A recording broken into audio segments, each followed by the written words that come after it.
Hey everyone, welcome to our YouTube channel Prem ji physics classes, जहां पढ़ते हैं फिजिक्स को बहुत ही कॉन्सेप्चुअल तरीके से। आज का जो हमारा टॉपिक है इसमें पढ़ेंगे डिस्पर्सन ऑफ लाइट के बारे में। इसको प्रैक्टिकल लाइफ से अगर समझना है तो आपने देखा होगा वाटर की बबल से जब रेज ऑफ लाइट पास करती है तो उसके एक कलरफुल बैंड बन जाते हैं।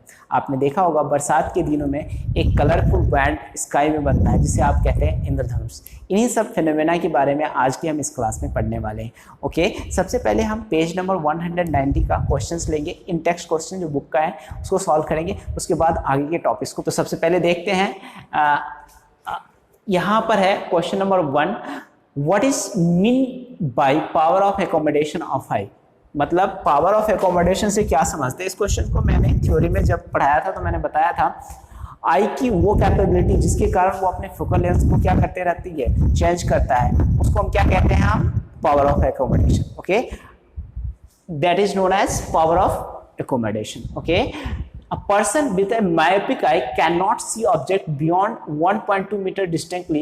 What should be the type of corrective lens used to restore the proper vision? देखो, एक पर्सन ये तो लिख लेंगे ना, ठीक है। फोकल लेंथ को एडजस्ट करने की जो एबिलिटी होती है आपके नोट्स में लिखा हुआ है, इससे पहले वाले वीडियो लेक्चर में देख लीजिए आप, ठीक है। दूसरा नंबर क्वेश्चन है, दूसरा नंबर क्वेश्चन में क्या है, अब A person with a myopic eye cannot see object beyond 1.2 meter distinctly.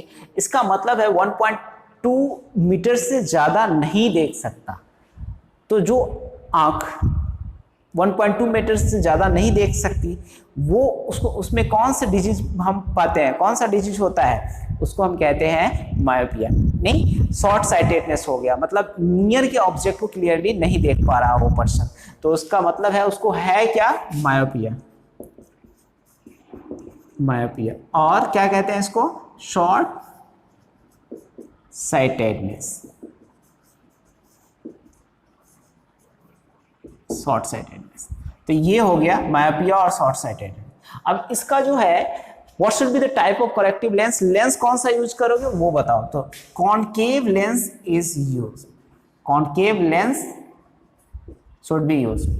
इसको अगर करेक्ट करना है तो कौन सा लेंस यूज किया जाना चाहिए, concave lens should be use. Okay, ये तो आप लिख लेंगे। अब what is far point and near point, very very important. ये जो क्वेश्चन है ना बहुत बार पूछा गया हुआ है। Far point and near point क्या होगा किसी भी ऑब्जेक्ट का, तो किसी भी पर्सन का। देखो, कॉमन आई का जो कॉमन आई है, सामान्य, जो किसी को ज्यादा दूर दिख जाए अलग चीज है, लेकिन सामान्य आई जो देख पाता है वो कितना देख पाता है, far point for a common eye is infinity, but देखो list sorry far point and near, but near point is, and लिख लो, बट का क्या मतलब है यहाँ, and near point will be 25 centimetre. कितना सेंटीमीटर बेटा, 25 सेंटीमीटर नियर पॉइंट, जिसको कहते हैं least distance of district vision. Okay, normal vision के लिए। अब हमें क्या करना है, थर्ड पॉइंट समझ में, थर्ड नंबर क्वेश्चन समझ में आ गया। नॉर्मल विजन के लिए नियर पॉइंट तो 25 सेंटीमीटर है, फार पॉइंट क्या है, इन्फिनिटी है।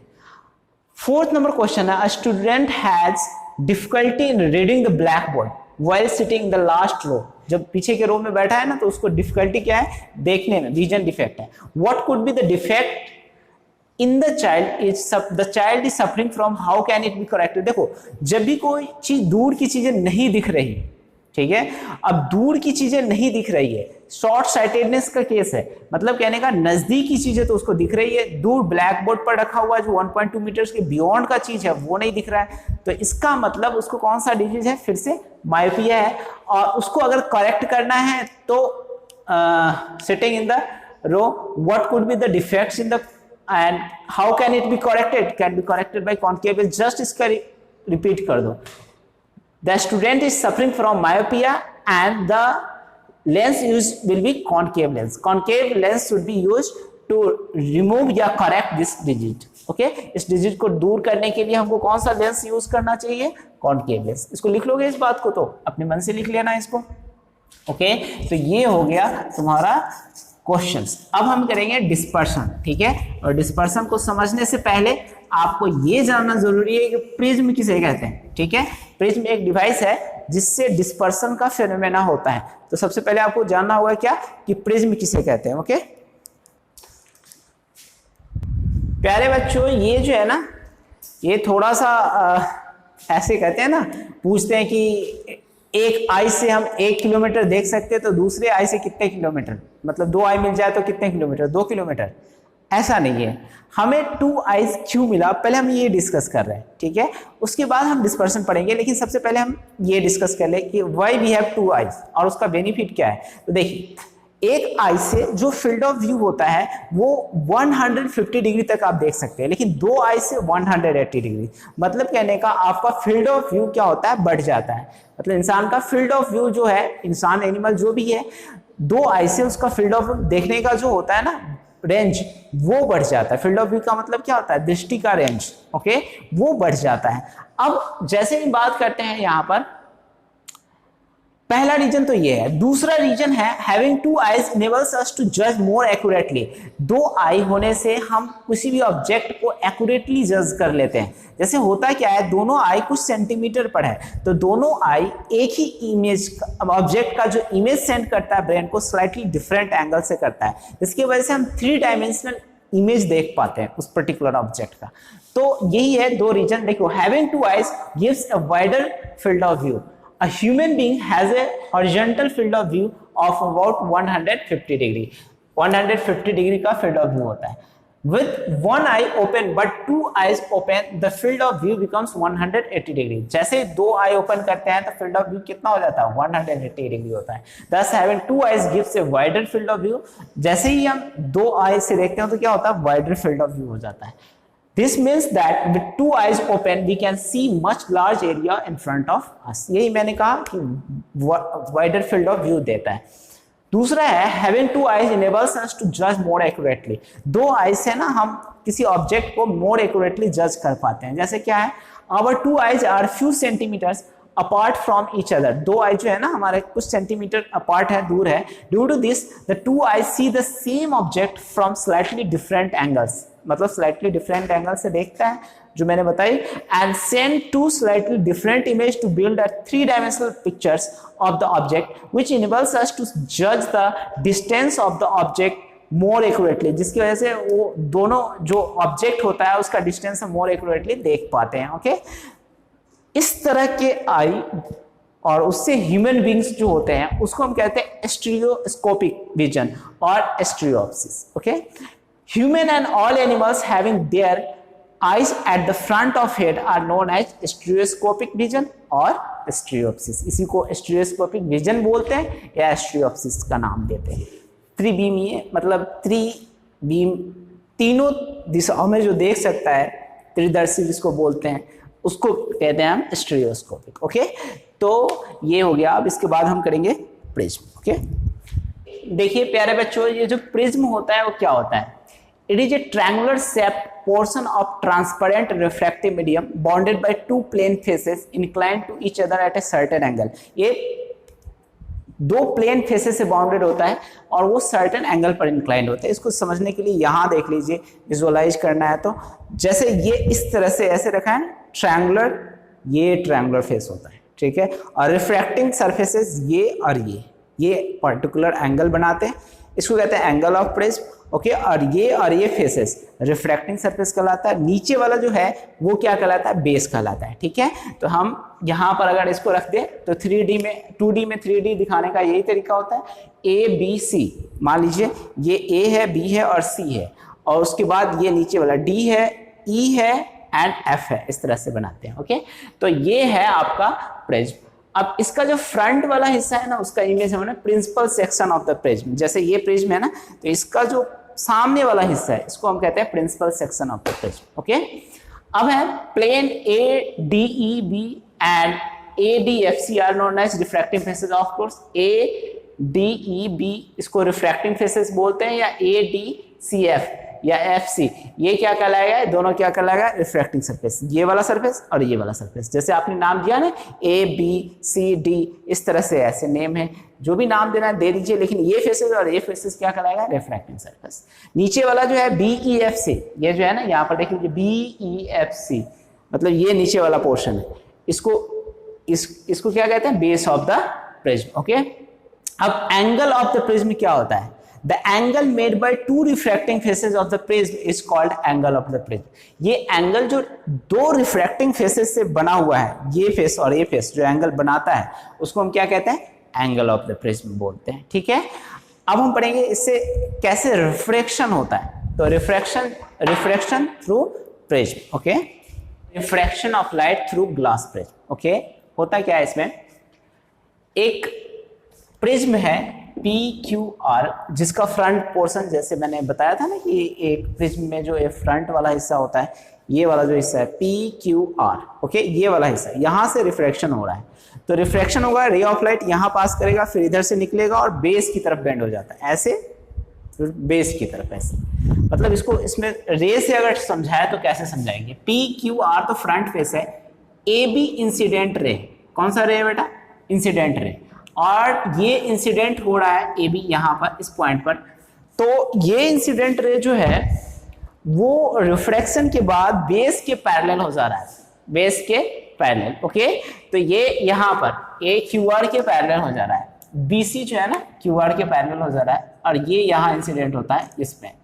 अगर BC पैरेलल हो गया, आफ्टर रिफ्रैक्शन जो होता है वो CD की तरफ, इधर बेस की तरफ मुड़ जाता है। अब देखो, पहले तो पैरेलल होता है फर्स्ट फेज से रिफ्लेक्शन के बाद, सेकेंड फेज में क्या हो जाता है, वो बेस की तरफ मुड़ जाता है।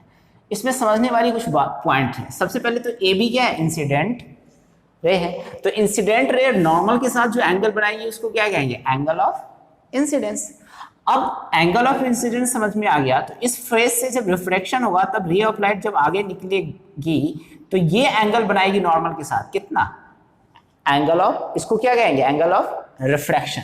ओके, आगे रे ऑफ लाइट B से C ये पैरेलल हो जाएगा किसके, QR के, उसके बाद C रिफ्लेक्ट इधर CD हो जाएगा। देखो यहाँ ये जो रे है यहां से यहाँ जो नॉर्मल पड़ा, और ये है इस वाले एंगल को क्या कहेंगे आप, एंगल ऑफ इमर्जेंट। ये इमर्जेंट रे है और इसी को कहते हैं एंगल ऑफ इमर्जेंस। ये नॉर्मल है, कौन सा, MM डैश। ओके, ये MM डैश। देखो यहां पर हमने अगर एंगल जो इंसिडेंट रे है उसको एक्सटेंड कर दिया, आगे बढ़ा दिया, तो इमर्जेंट रे से इसको जब मीट कराएंगे पीछे, तो ये जो एंगल है इसको कहते हैं एंगल ऑफ डेविएशन। मतलब जो ओरिजिनल पाथ से रे ऑफ लाइट जितना डेविएट हो गया उसको क्या कहते हैं, एंगल ऑफ डेविएशन। ओके, और E क्या है, एंगल ऑफ इमर्जेंस। ओके, समझ में आई बात है। तो इन सब पॉइंट को समझना था। हाँ, तुम्हारे दिमाग में क्वेश्चन आया होगा ये R डैश को क्या बोलते हैं। तो देखो R डैश को ऐसे बोलते हैं कि सेकेंड सरफेस का इंसिडेंट एंगल है, एंगल ऑफ इंसिडेंस है, क्योंकि यहाँ इंसिडेंस इस सरफेस का देख रहे हैं, तो ये है R रिफ्लेक्शन है, ये R डैश क्या है, सेकेंड सरफेस का incident angle of incidence, and refraction जो है यहाँ पर वो क्या है, एंगल ऑफ इमर्जेंस के रूप में यहाँ पर है। ठीक है, तो सेकेंड सरफेस का एंगल ऑफ इंसिडेंस क्या है, R डैश है। ओके, तो यहाँ पर लिख सकते हैं आप, लेकिन पहले हमें इसी फेस से काम है तो हमने यहाँ लिख रखा है here AB is incident ray. ये जो है ना AB क्या है, incident ray, angle A angle B R angle of incidence and angle of refraction, angle E is angle of emergent. Angle E जो है ना एंगल ऑफ इमर्जेंट कहलाता है, यहाँ से एंगल ये रेज निकलेगा, इसलिए इसको एंगल ऑफ इमर्जेंट बोलेंगे।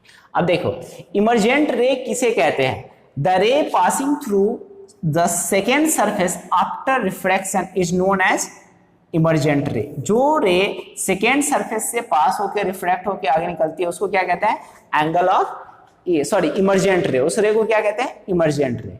एंगल ऑफ डेविएशन क्या होता है, angle between incident ray, the direction of incident ray and emergent ray is known as angle of deviation. जो हमने अभी बात करी ना, ये वाला पोर्शन, ये ऐसे जाएगा, ये पीछे एक्सटेंड करेंगे तो क्या कहलाएगा, एंगल ऑफ डेविएशन। यही है एंगल ऑफ डेविएशन। ओके, अब the angle between incident ray and emergent ray is known as angle of deviation. Okay, अब हमें क्या सेकेंड, ये जो पॉइंट है ना इसको नोट करके तुम रख लो हैशटैग में, ठीक है, आजकल हैशटैग बहुत फेमस हो रहा है।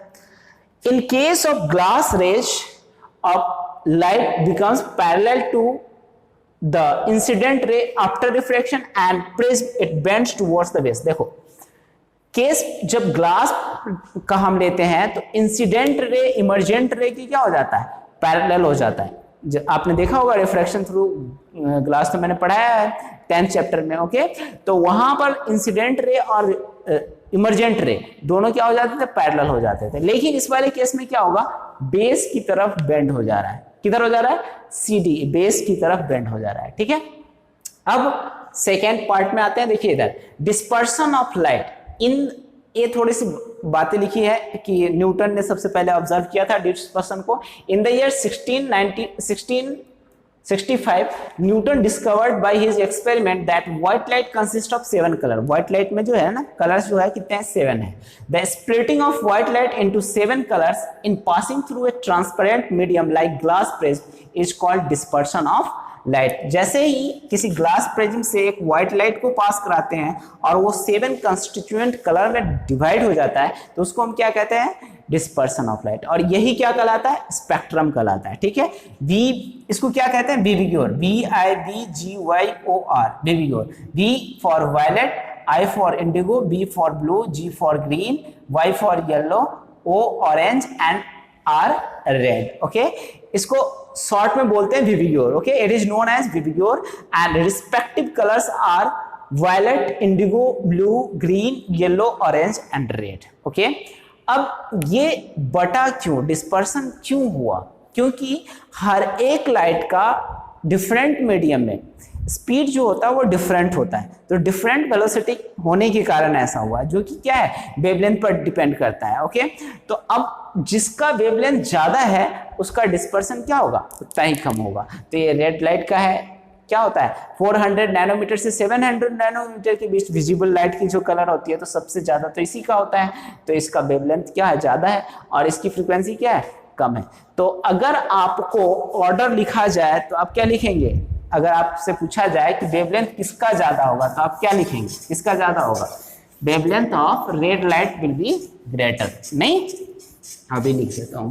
और फ्रीक्वेंसी किसका होगा, जस्ट रेसिप्रोकल हो जाएगा, क्योंकि आप जानते हैं फ्रीक्वेंसी क्या होता है, इनवर्सली प्रोपोर्शनल वेवलेंथ के। नहीं पढ़ा था ना, नहीं पढ़े हैं, चलिए नहीं पढ़े हैं तो पढ़ लीजिए एक बार, आपको चैप्टर नंबर 10 में पढ़ाया गया है सब चीज, रिफ्रैक्टिव इंडेक्स और speed of light, wavelength, frequency में रिलेशन, ओके। देखिए वेवलेंथ जो होगा, wavelength of red will be greater than wavelength of red will be greater than wavelength of yellow, इस तरह से, ठीक है। वेवलेंथ ऑफ इसके बाद रेड, येलो, और उसके बाद ग्रीन है, उसके बाद वेवलेंथ ऑफ ग्रीन के बाद ब्लू है, वेवलेंथ ऑफ इंडिगो है, वेवलेंथ ऑफ वायलेट है, ये है, ठीक है। ओ एक रह गया ऑरेंज, ठीक है, अब रेड, ठीक है, ये हो जाएगा रेड। ये है वेवलेंथ का ऑर्डर। जैसे ही विविग्योर में आप बढ़ेंगे ना तो वेवलेंथ क्या होगा, यहीं पर लिख लीजिए, वेवलेंथ क्या करेगा, वेवलेंथ डिक्रीजेस, डिक्रीज करेगा।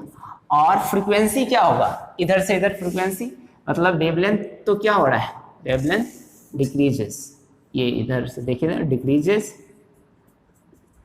एंड फ्रीक्वेंसी क्या होगा, फ्रीक्वेंसी इंक्रीजेस। ये न्यू से लिखते हैं ना इसको, या ऐप से लिख लो, कोई दिक्कत नहीं। फ्रीक्वेंसी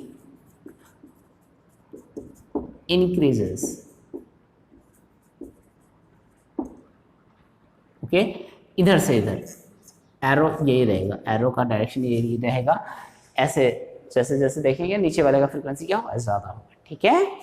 तो ये समझ में आ गया आपको, तो अब समझ में आ गया तो हम क्या करेंगे, नेक्स्ट वेवलेंथ को याद रखिएगा, पूछा जाता है आपसे क्वेश्चन। अब हम नेक्स्ट टॉपिक लेंगे, recombination of white light. Recombination कैसे होता है व्हाइट लाइट का, ओके प्यारे बच्चों। रिकॉम्बिनेशन ऑफ व्हाइट लाइट क्या होता है, जैसे एक व्हाइट लाइट को हमने 7 कंस्टिट्यूएंट कलर में स्प्लिट कर दिया, उसके बाद फिर से हम व्हाइट लाइट बनाते हैं, उसको हम कहते हैं रिकॉम्बिनेशन ऑफ व्हाइट लाइट। ऐसा कब होता है, जब हम एक प्रिज्म को उसके बेस के अपोजिट साइड में रख देते हैं। जैसे एक प्रिज्म है PQR और इसका बेस यहाँ है, और इसके अपोजिट साइड में दूसरा प्रिज्म हमने लगा दी, उसका बेस यहाँ है P', Q', R। ओके, तो इसका जो यहाँ से स्प्लिटिंग हुआ था इस प्रिज्म से, वो रिकम्बाइन होके फिर से व्हाइट लाइट देगा। क्या देगा? White light. ओके, इसी को कहते हैं रिकम्बिनेशन ऑफ लाइट। इसको क्या कहते हैं? ये स्क्रीन है, ये स्क्रीन लिख लो यहाँ पर, ये मिल गया यहाँ स्क्रीन। ठीक है बेटा।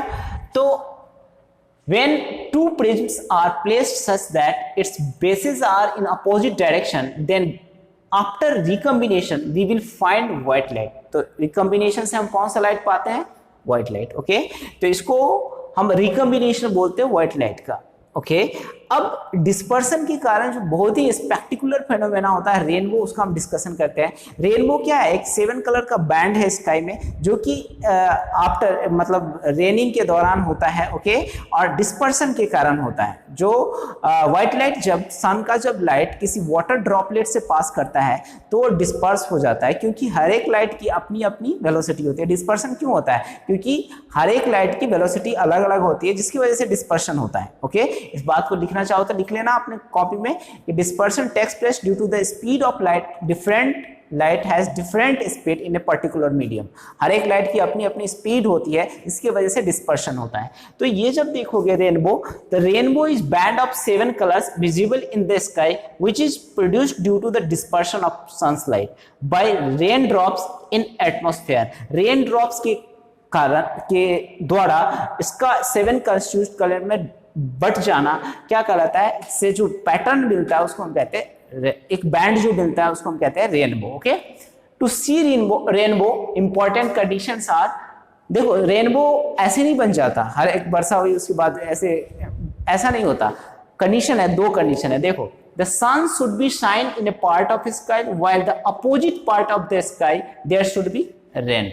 मतलब एक पार्ट ऑफ स्काई में तो सन शाइनिंग कर रहा है, लेकिन दूसरे पार्ट में क्या हो रहा है? बारिश हो रहा है, वर्षा हो रही है। तो वैसे सिचुएशन में क्या होता है? रेनबो फॉर्म होता है। तो पहला तो वो है। दूसरा है the observer should stand with back towards the sun. अब ऑब्जर्वर को का बैक उस साइड होना चाहिए जिस साइड सन है, तो अपोजिट साइड वो क्या देखेगा?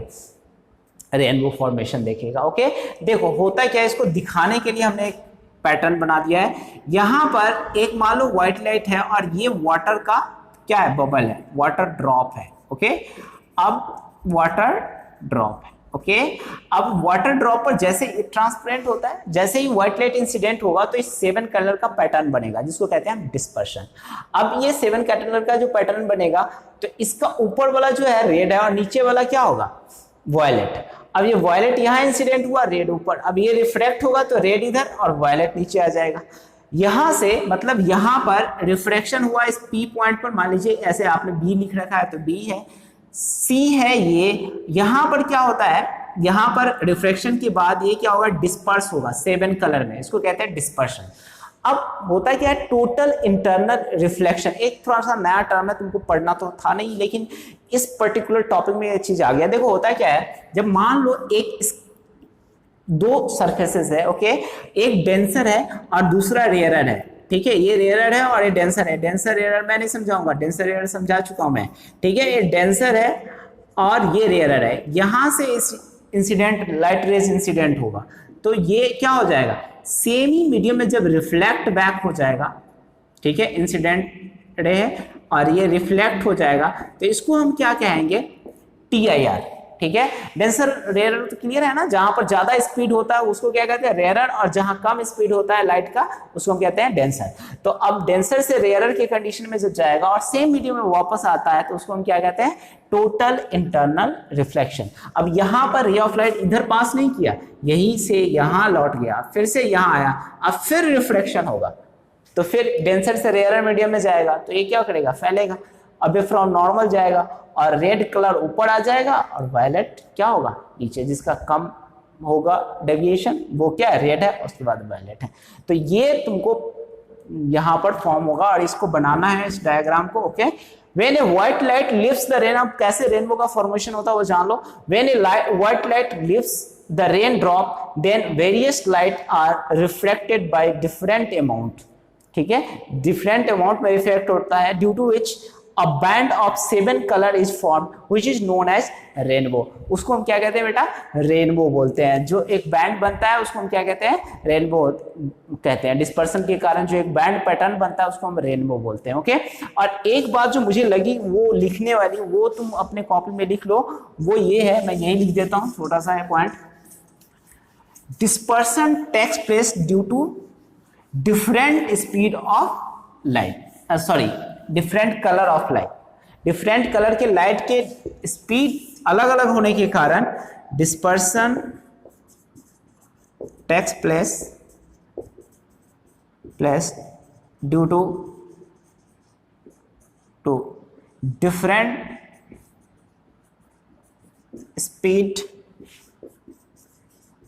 of different color of light. different color of light.